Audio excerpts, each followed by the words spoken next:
Welcome to Solving Healthcare. I'm Kwadwo Karamantang. I'm an ICU and palliative care physician here in Ottawa and the founder of Resource Optimization Network. We are on a mission to transform healthcare in Canada. I'm going to talk with physicians, nurses, administrators, patients, and I'm an ICU and palliative care physician here in Ottawa and the founder of Resource Optimization Network. We are on a mission to transform healthcare in Canada. I'm going to talk with physicians, nurses, administrators, patients, and their families because inefficiencies, overwork, and overcrowding affects us all. I believe it's time for a better healthcare system that's more cost-effective, dignified, and just for everyone involved. For our very first podcast, I'd like to introduce Dr. Gianni D'Egidio. He is, first off, a very good friend of mine who does critical care and general internal medicine at the Ottawa Hospital. In this episode, we'll talk about the impact of providing inappropriate care to patients and also discuss how to manage conflict in these circumstances. Gianni D'Egidio, thanks for joining us. My pleasure.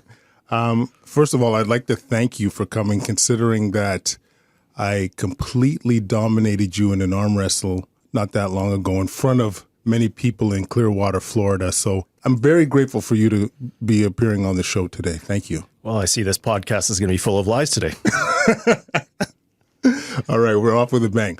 Okay, so as an intensivist, as a general internist, where do you see the problems in our healthcare system? I would have to say, from my perspective, the biggest problem has to do with our lack or inability to correctly have an end-of-life care discussion or goals of care discussion. Now, these terms are going to be interchangeable. Let's just say the term I'll use is proposing an adequate treatment plan to people. Okay. And the reason that is important is because what it results in is basically what you see right now in our entire healthcare system is a tremendous backlog. Everything is full. Is an inability to deal with these issues, namely having an appropriate discussion with substitute decision makers or patients about their overall prognosis and their overall care. So that's the problem. And where do you see this bottlenecking? Is this within family practices? Are we doing this within tertiary care centers? Like, where do you see this mostly being a problem? Let's take it from a continuum of starting with family practice. I think it can start there. It is rare that a family physician will have a well-informed advanced care planning session with their patients. And that then results in potentially an inappropriate admission to hospital. And then when that admission to hospital comes, now let's take it into the acute phase where there is also probably an either ill-informed or inappropriate conversation during the admission process, either through the emergency physician or the admitting physician. And then that progresses to further potential through the emergency physician or the admitting physician. And then that progresses to further potential worsening of the patient in hospital and then results in an intensive care unit admission. Okay, without giving a exact patient scenario, walk us through exactly like what this could look like. So for instance, let's use one of our studies as an example. Okay. We looked at people presenting to the emergency department who subsequently died they were basically in the last 2 weeks of their life. These were people with advanced cancers, metastatic cancer, who presented to the emergency department and subsequently died within 2 weeks. 71% of those individuals who clearly had end-stage disease, 71% of those individuals did not have any discussion regarding end-of-life or advanced care planning. So there's a typical example. This is not to put blame on oncologists or family physicians or intensivists. This is to say that the vast majority of people or the vast majority of physicians are either uncomfortable with having that discussion or are improperly educated about how to have that discussion. Interesting. So obviously we do the same line of work. We see this problem all the time. And what do you think, you kind of answered the question, but what do you think is the problem? Like, if we know it's an issue with addressing goals of care, why isn't it happening? I would boil it down to two major issues. One is education amongst not only patients and substitute decision makers, but amongst physicians. And the second problem is fear, or uncomfort, or whatever you want to label it as. I would label it as fear on the aspect or on the side of physicians, especially, that they are fearful of having these conversations, especially when the conversation is going to be fraught with emotion or conflict. So let's get back to point one, if I may, about education. This is just anecdote, when I poll the medical students and residents that are in a lecture, and I give many talks on end-of-life care, advanced care planning, or proposing a treatment plan, I poll them and I ask, how many of you have had any education whatsoever in medical school about how to deal with conflict or how to have an appropriate end-of-life care discussion or advanced care planning discussion? The vast majority raise their hand and say, we have not had that type of education. If we had that education, it's only been for during residency. And then I ask the residents the same question. And again, the vast majority lack that education or that formal teaching on it. They say they pick it up from their attendings. Well, I've got news for everybody. If your attending is not very good at having that conversation and they are going to be your role model or your source of education for that topic, I've got news for you. Your end-of-life care discussion or advanced care planning discussions are also going to be quite poor. So education is tremendously lacking. And then that results, I think, in point number two, which is fear. We as physicians, I think, are, as mentioned, uneducated when it comes to having the discussions. That results in fear of having the discussions or avoidance of having the discussions. Let's look at the small percentage of conversations or families or substitute decision makers that are quote unquote difficult. And we know they're going to be difficult. Physicians are fearful of having those conversations, completely fearful. And I will use a term almost cowardly when it comes to having those conversations, especially when a substitute decision maker or family member is threatening with a lawsuit or threatening to go to the media or whatever it may be that they're using. Physicians will avoid that conversation. And if they're not avoiding the conversation will basically allow the substitute decision maker to guide the treatment at that point. Like, I couldn't agree more. And one of the things that people don't appreciate is the downstream consequences of these lack of conversations. So yes, the patient gets admitted to as an inpatient or into the intensive care unit. They get all this treatment, which people don't realize how much of a strain it is for the family member, for the patient, for the care team, for, having that moral distress of giving, providing care to someone that's not going to benefit. So you've been someone that's not going to benefit. So you've been involved in several cases where there's been conflict with the treating team and the family or substitute decision makers. I wonder if you could talk about that process a little bit and maybe even describe what the experience has been like for the patient, the family, the care team, and yourself. So for those that are listening that don't know what the Consent Capacity Board is, the Consent Capacity Board, or the CCB, is an independent quasi-judicial tribunal appointed by the province to basically adjudicate what is in the best interests of a patient, especially when there is a conflict or dispute between what the treatment team feels is in the patient's best interest compared to what the substitute decision makers feel is in the best interests of their loved one. I've been involved in 6 Consent and Capacity Board cases and also been involved indirectly in multiple other cases. And I'll talk about our study a little bit later on. So regarding the CCB, as mentioned, is quasi-judicial. It's basically a court-like system or court-like process where me as the treating physician will file an application to the Consent and Capacity Board to basically challenge whether or not the substitute decision maker is abiding by the principles of substitute decision making, which is Section 21 of the Healthcare Consent Act. And what that Section 21 looks at is as mentioned, the principles of substitute decision making. And a substitute decision maker, if I can make one clear point on this podcast today, and what I do during my lectures as well, a substitute decision maker is only there to consent to the treatment plan that physicians propose. And they have on, number one, previously expressed wishes of their loved one. And if there's no previously expressed wishes, then they have to act on best interests, which considers values and beliefs.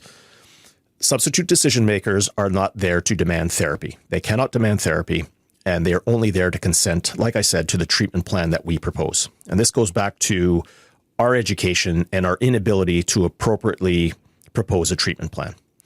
So in terms of their demand of therapy, we as physicians are not obliged to offer, propose, or initiate any therapy that has not been started or that will not benefit the patient, in our opinion. Okay, that's what any therapy that has not been started or that will not benefit the patient, in our opinion. Okay, that's what we forget all the time on our side. Substitute decision makers, like I mentioned, have to act on previously expressed wishes and, if not, best interests. And the Consent and Capacity Board will basically adjudicate solely based on law and solely based on the Section 21 of the Healthcare Consent Act. So I've filed 6 applications. I've been involved in 5 Consent and Capacity Board hearings. They are the Consent and Capacity Board. I guess the pros of the Consent and Capacity Board are that it is heard more end-of-life cases than any other courts combined in Canada. It is supposed to be rapid in the sense that once I file an application, there's supposed to be a pre-hearing within 1 week of filing of that application. And it's supposed to be much faster than the court system. Ideally, you're having a pre-hearing within a week, and then ideally you're having the hearings within a month or 2. Unfortunately, that has been changing over time, and I'll get into that maybe a little bit later on. So getting back to the pro, it's supposed to be fast. And more importantly, when the hearing is done, you get your reasons for decision within 24 hours, which is unheard of compared to any other court-like system. The cons of the Consent and Capacity Board are that the decision is solely based on law. It does not factor in the ethics, the opportunity cost, the medical standard of care, or whatever else physicians would deem important when it comes to proposing a treatment plan or when it comes to the care of a patient. It's solely based on, like I said, again, the subsection 21 of the Healthcare Consent Act. My experience with the CCB has been mixed, I would say.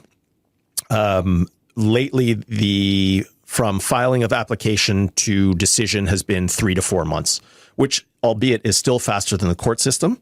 However, it is still quite arduous in terms of the amount of preparation that it requires and the amount of time spent in hearings. So the latest case that I've done basically was a 7-day process, not to mention the multiple pre-hearings beforehand. So it can be quite labor intensive. And the reason I mention all this is because the vast majority of physicians will not proceed with a Consent Capacity Board case. I have done 6. I know of, in Ottawa at least, there's only been basically 2 other physicians who have filed a Form G application, which deals with end-of-life care issues at the Consent Capacity Board level. So the vast majority of physicians will avoid it. And another factor is, even if the reasons of decision, I hate to use a term, but are favorable for the physician, let's say they find that that the substitute decision makers have not acted in the best interest of their loved ones, that can be appealed. And then the appeal process will take another 5 to 6 months, and only adding to the workload and time for said physician involved in that case. Not only is there the workload or the never-ending aspect of the Consent Capacity Board cases, but it can also potentially result in litigation. So you can understand why the vast majority of physicians will not want to pursue this avenue. Then getting into your point about the effect it has on families or substitute decision makers, well, you can say goodbye to the therapeutic relationship. That's essentially over once you file that Form G application or start mentioning courts and lawyers and whatever else. So the therapeutic relationship completely breaks down. There's going to be most likely an associated cost for the substitute decision maker because they will have to retain legal counsel. If they can afford legal counsel, then great. Yes, they'll have to basically fork out their own money for that process. If they can't afford it, then they can get legal representation through legal aid. So you have not only the financial burden for substitute decision makers, you have the therapeutic relationship breaking down, and there is no doubt this is stressful for substitute decision makers as well, right? Going through court is not a fun process for anyone involved. So you got into the technical aspect, which, fine, but like, why are you doing it? Like, what are you seeing that is driving you to want to go through this process? Like, give us a sense of what a patient is going through at the time where you decide, I'm going to go through this process. Again, this comes, and you have to remember that consent capacity board cases are open to the public, and the reasons for decision are available to everyone. So what I am disclosing, I'm not disclosing any personal health information or anything like that. And I have written about this. I have also used these experiences in the consent capacity board, but there is no doubt in my mind, and no doubt in the eyes of any of the healthcare team involved, that the patient is absolutely suffering. And I will use extreme examples from cases where basically there are profound ulcerations of the skin because of immobility. And despite how good our nurses and our healthcare team is with moving patients, repositioning them, whatever else, those are absolutely unavoidable in these situations. You are dealing with an individual who is completely basically comatose, who is now, in one case, was on months and months of vasopressors. I've got news for people. If you put someone on months of vasopressors, you are basically, their skin has zero flow. It will have very, very poor blood flow. You combine that with pressure, and the next step is profound ulceration to the point of sloughing of skin in multiple areas, and in one instance, basically a complete degloving of a scalp from simple bedside combing of the hair. That has happened. That has been documented. And the same process will happen with any indwelling tube and breakdown. So for instance, rectal tubes. Rectal tubes will result in the complete destruction of the rectum. If it is unbelievable to see what will happen to these individuals. So first and foremost, it comes down to the suffering of a patient. And second, it comes down to just the injustice and ethical dilemma that it presents to physicians. And that results in me, basically, bottom line, full disclosure, being absolutely angry about the entire process. Like, I could feel the anger in the room right now. But yeah, I got to say, I've seen you in and around a couple cases, and this is not easy. Getting back to like the reasons to do this. So I couldn't agree more that the cases that we see in the ICU of these prolonged treatments where the patients aren't benefiting and it's being driven by the families, the amount of suffering is insane. And one thing that goes underappreciated is the work our nurses are pounding on one of these patients that weren't going anywhere. And the nurse was crying in the corner, like trying to hide that she was getting emotional. I'm like, what's the matter? Like, what's going on? And she's like, every time I walk into that room, I feel like I'm torturing that patient. I'm like 12 hours of torturing this poor guy. And it was actually a huge epiphany for me because like when we get involved, we're involved for like 5 to 15 minutes, right? To do our assessments or whatnot. And they're at the bedside for 12 hours doing this, you know? It comes down to, for me, you know, in terms of the justice point of view, like people don't realize also about the financial burden that is being put into this, like into cases that people aren't benefiting in. You know, 1% of your gross domestic product goes into treating people in the ICU. A reasonable percentage of those people aren't benefiting. And we need to think about some of the opportunity costs. A colleague of ours, Michael Hartwick, he was talking to us about his kid who has I think it's a breakfast program at his school where for underprivileged kids, they provide food to ensure that they get nourished. And they had to cut the program because they were short money. And I'm like, this is insane. We are flogging some people that would never want treatment. And we can't feed kids? Like, you know how ghetto that is? So that's a perfect segue into the next study that we. Ghetto that is? So that's a perfect segue into the next study that we are doing and will be presented at the Canadian Critical Care Forum in November. There were 12 patients. This is a case series of 12 patients that I've been directly involved in, and just off the top of my head, picked 12 patients that have been these, let's say, drastic cases or extreme cases. Right. These 12 patients had a median age of 83 years old. They were median age of, 83.5. So let's round up to 84. Let's just do that. Fair enough. They had an average length of stay in hospital of 263 days. Okay. That is absolutely, I think, incredible. And their average ICU length of stay was 109 days. All 12 of these patients died. All 12 of these patients had extreme cognitive impairment, either the vast majority through dementia, and 3, if I remember off the top of my head, 3. So as mentioned, all of these folks, unfortunately, well, I should say all these patients, I shouldn't use the term folks, all of these patients passed away. The average cost of these 12 patients to our system, not including physician costs or any other, these are just indirect and direct costs, nearly $8 million for these 12 patients. One patient spent 704 days in hospital. Now, you cannot tell me that this is a wise use of our resources when we talk about opportunity cost. Now, let's talk about the things this study didn't capture. Multiple nurses have quit, and I know that directly. Multiple nurses have sought sick leave because of this. We have had, there's been a tremendous decrease in the sort of well-being of our healthcare team when these cases happen, or even after the fact. You could feel it. Yes. Yeah, you could feel it in the... And it has scarred certain individuals to the point where they have quit. They have left their position. And these are not junior nurses. These are nurses in mid-career who have decided, I have seen enough. This case in particular has pushed me over the edge.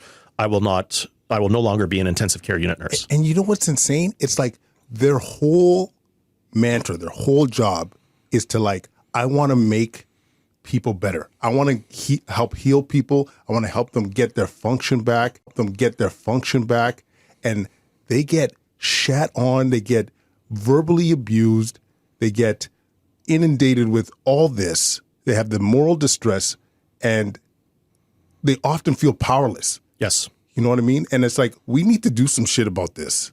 So this brings us into another part of the bigger problem, which is, as physicians in a healthcare team, besides the root of the consent capacity board, the odds are stacked against the healthcare team right now. And if I may use the analogy of the pendulum has swung far too much towards the principle of autonomy.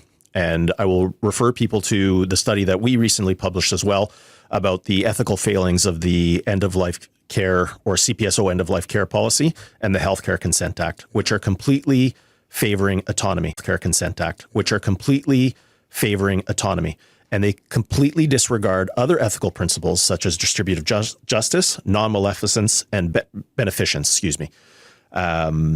and the reason that is completely stacked against those ethical principles and completely favor autonomy. For instance, the CPSO end-of-life care policy, which basically, just to summarize, basically says you need consent not to perform CPR. This is the only treatment that I am aware of that has ever been or deemed by the college or any professional body to be universally indicated in everyone. And as I point out, again, when I lecture my med students and residents, there is no treatment that is universally indicated in anyone. I use the simple things like water, when not indicated. Water is not universally indicated in everyone. For instance, in the hyponatremic patient, there is no way that CPR is universally indicated in every single individual. There are going to be clear cases where CPR will never benefit an individual and should not be offered. I mean, you and I both know how insane that statement was. Like, just to be clear for the listener, like, you could have a patient with end-stage cancer. You could have a patient that is having end-stage renal function, i.e. needs dialysis, and the treating team says, like, this patient is not a candidate for further chemo. They're not a candidate for further dialysis. They're not tolerating it. This ruling would still say that if they die, you would need consent not to do CPR. Correct.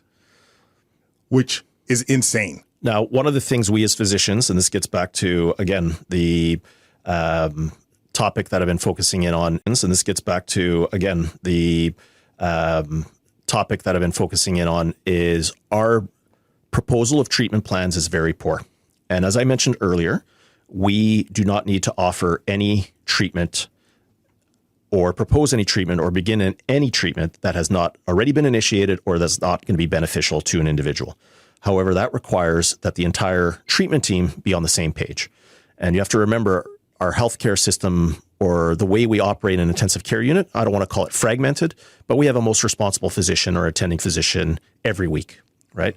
And to get consensus for, let's say, 20 individuals, 20 physicians who are going to be looking after this patient, there's going to be a different level of comfort amongst those attending physicians about what they're going to offer and not offer for fear of reprimand because of a lawsuit, a college complaint, or whatever else it may be.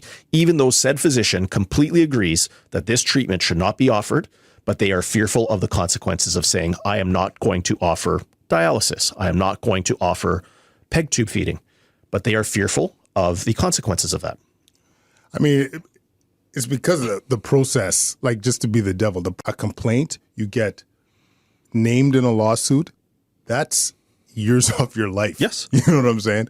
And so there is a lot of unfortunate deterrence to be able to stand up and do what's right. But I think at the end of the day, all of us got to look at ourselves in the mirror, and full do the right disclosure, thing. I have had a College of Physicians and Surgeons complaint, which took 15 months to basically resolve. I have had complaints to the chief of staff of the hospital, to the CEO of the hospital, to my member of parliament as well. So these are, and I'm willing to deal with those. But again,